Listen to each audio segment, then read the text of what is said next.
ছাত্ৰীসকল আজি আমি ক্লাছ 6 সময় পৰীক্ষাৰ বাবে গণিতৰ কিছুমান আমি আৰ্হি প্ৰশ্ন আলোচনা কৰিম। প্ৰথম প্ৰশ্নটো কৈছে lowest form of fraction 45/60 is 60/45 লঘিষ্ঠ ৰূপটো হ'ব। ইয়াত ABCD অপশ্যন দিয়া আছে।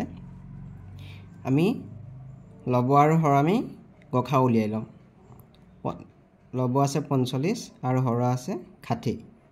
ইয়াতে প্ৰথমতে আমি উৎপাদকৰে আমি হৰণ কৰি চাম।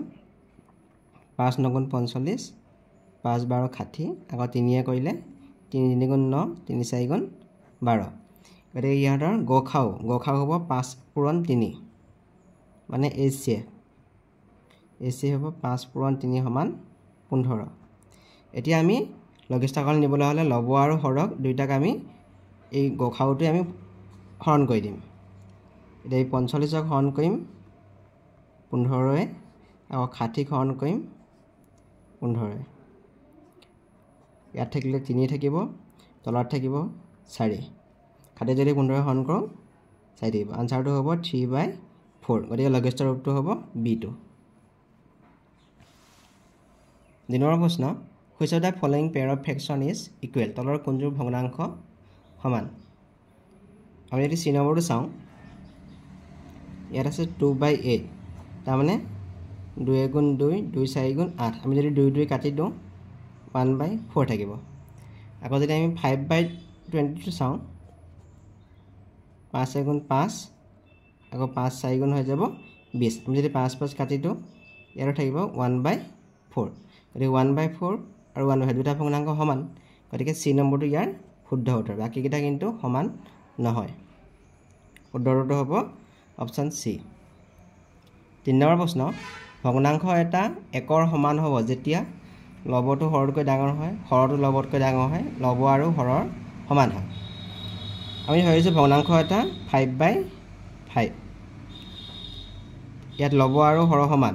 5/5 মান আছে 5 5ৰ সৰণ, 5 5ৰ সৰণ কৰিলে 1 হ'ব। গতিকে লব আৰু হৰটো যেতিয়া সমান হয় তেতিয়া ভগ্নাংশটো একৰ সমান হ'ব। গতিকে C নম্বৰটো ইয়াৰ শুদ্ধ উত্তৰ। 4 নম্বৰ প্ৰশ্ন which of the following number is divisible by 9? তলৰ সংখ্যাবোৰৰ ভিতৰত কোনটো সংখ্যা 9ৰে বিভাজ্য? আমি জানো যে 9ৰে বিভাজ্য হ'বলৈ হ'লে সংখ্যাটোৰ অংককেইটাৰ যোগফলটো 9ৰে বিভাজ্য হ'ব লাগিব। আমি যদি 2 নম্বৰটো চাওঁ, ইয়াত সংখ্যাটোৰ অংককেইটা আছে 5 5 আৰু 7। গতিকে আমি যদি যোগ কৰোঁ 5 5 10, 10 7 17।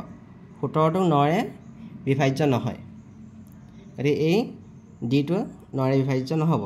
পিছৰ সংখ্যাটো চাওঁ আমি 9 9 8। ইয়াৰ অংককেইটাৰ যোগফল হ'ব 9 9 18, 18 8 26। 26 সংখ্যাটো 9ৰে বিভাজ্য নহয়। গতিকে 998 সংখ্যাটোকো 9ৰে বিভাজ্য নহ'ব। আমি যদি 2 নম্বৰটো চাওঁ, ইয়াত আছে 467। ইয়াৰ অংককেইটাৰ যোগফল হ'ব 4 6 আৰু 7। 4 6 10 7 17। এইটো আমাৰ 9ৰে বিভাজ্য নহয়। আমি যদি A নম্বৰটো চাওঁ, ইয়াত অংককেইটা আছে 1 + 0 + 0 9 + 8। একেনে 10 7 হৈ গ'ল 18। 18টো 9ৰে বিভাজ্য হ'ব। গতিকে এই গোটেই সংখ্যাটো 9ৰে বিভাজ্য হ'ব। শুদ্ধটো হ'ব অপশ্যন A। 5 নম্বৰ প্ৰশ্ন HCF of 63 and 105 is 63 আৰু 105ৰ গখাও হ'ব। আমি যদি কৰোঁ ইয়াত 63 105। আমি যদি 7ৰে কৰোঁ 7 9 × 63, 7 5 × 35। আকৌ যদি 3ৰে কৰোঁ 3 3 × 9 3 5 × 15। গতিকে ইয়াৰ গখাও হ'ব 7 × 3। ইয়াৰ HCF হ'ব 7 × 3, তাৰমানে হ'ব 21। C নম্বৰটো ইয়াৰ শুদ্ধ উত্তৰ। 6 নম্বৰ প্ৰশ্ন তলৰ কোনটোৰ বিয়োগফল এটা পূৰ্ণ সংখ্যা? ইয়াৰ A নম্বৰটো দিয়া আছে 0 - 1। 0 - 1 কৰিলে হ'ব আনচাৰটো -1। -1টো এটা পূৰ্ণ সংখ্যা নহয়।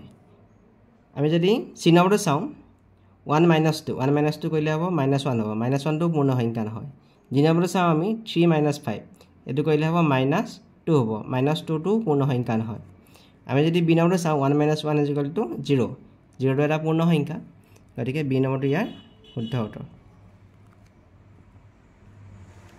7 নম্বৰ প্ৰশ্ন 1/4, 2/4, 5/4, 3/4 এই ভগ্নাংশবোৰৰ ভিতৰত আটাইতকৈ সৰু ভগ্নাংশ কোনটো ইয়াত আমি লবটো চাওঁ ইয়াত হৰটো সব একে আছে 4 আছে ইয়াত লব একেবাৰে সৰুটো আছে 1 বাকি এটা ডাঙৰ 1 2 3 3 5 আছে গতিকে 4 ভাগৰ 1 এই ভগ্নাংশটো হ'ব আটাইতকৈ সৰু ডি নম্বৰটো ইয়াৰ শুদ্ধ উত্তৰ 8 নম্বৰ প্ৰশ্ন চাওঁ তলৰ কোনটো 5/8 ৰ সমমান ভগ্নাংশ যাৰ হৰ 40 আমাক কৈছে হৰটো 40 5/8 ৰ সমমান ভগ্নাংশ কোনটো বুলি কৈছে আমি 5/8 পাতি লৈছো আমাক কৈছে হৰ 40 হৰ 40 হ'বলৈ হ'লে ইয়াত 8 আছে 8 লগত আমি পূৰণ কৰিব লাগিব 5 8 5 গুণ তেতিয়া 40 হ'ব গতিকে আমি লবটোৰ লগতো 5 পূৰণ কৰিব লাগিব লব আছে 5 গতিকে তাৰ লগত 5 পূৰণ কৰিলো হৈ গ'ল 25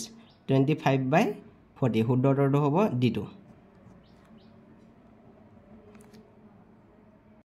নম্বৰ প্ৰশ্ন 9 - 16/5 ৰ মান হ'ব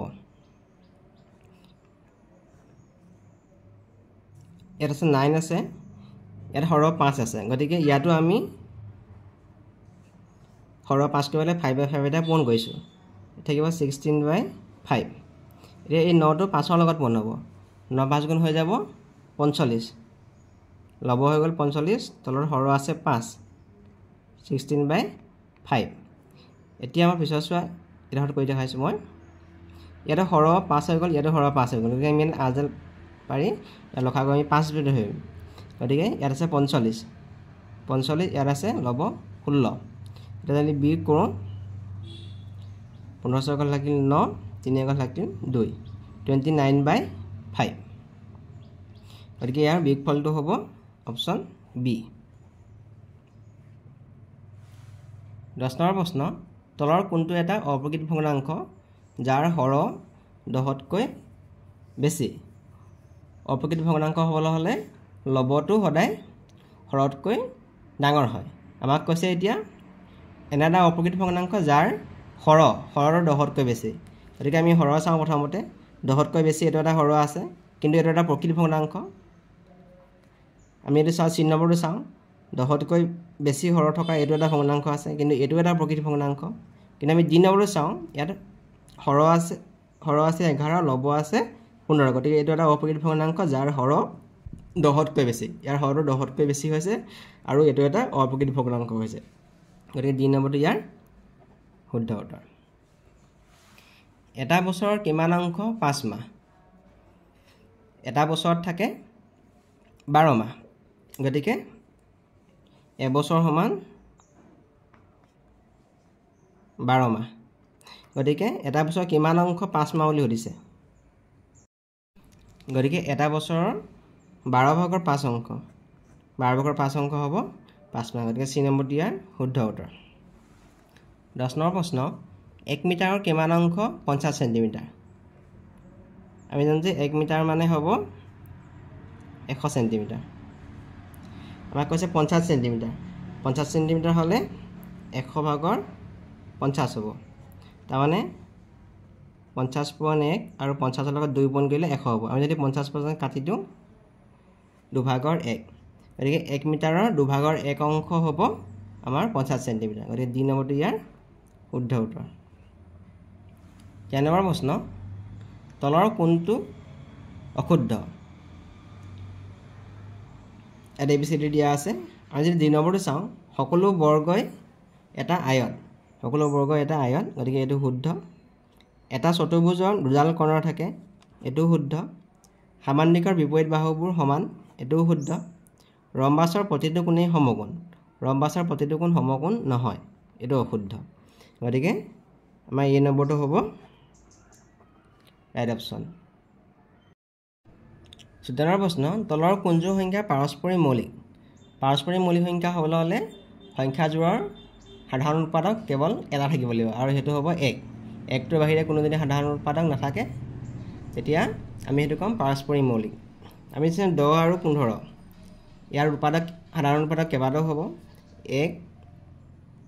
1 হ'ব 2 হ'ব 5 হ'ব আমি যদি 17 34 চাওঁ ইয়াৰ সাধাৰণ উৎপাদক 1তকৈ বেছি হ'ব 1 17 হ'ব আমি যদি 15 আৰু 30 চাওঁ ইয়াৰো 1 হ'ব 5 হ'ব 3 হ'ব ইয়াৰ সাধাৰণ উৎপাদক হ'ব কিন্তু যদি আমি 17 আৰু 19 চাওঁ 17 আৰু 19 17 যদি কৰোঁ 17 × 1 17 আৰু 19 1 × 19 19 ইয়াৰ সাধাৰণ উৎপাদক অকল এটা আছে আৰু সেইটো হৈছে 1 গতিকে এই দুই নম্বৰটো আমাৰ পাৰস্পৰিক মৌলিক সংখ্যা হ'ব 17 আৰু 19 15 নম্বৰ প্ৰশ্নটো চাওঁ আমি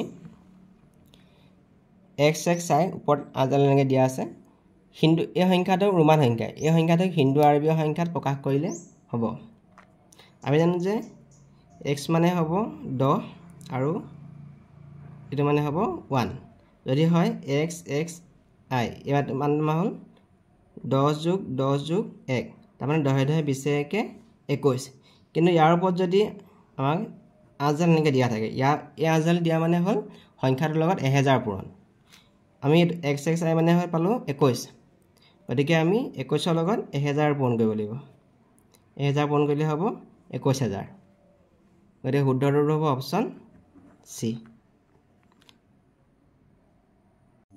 Please subscribe and share my videos.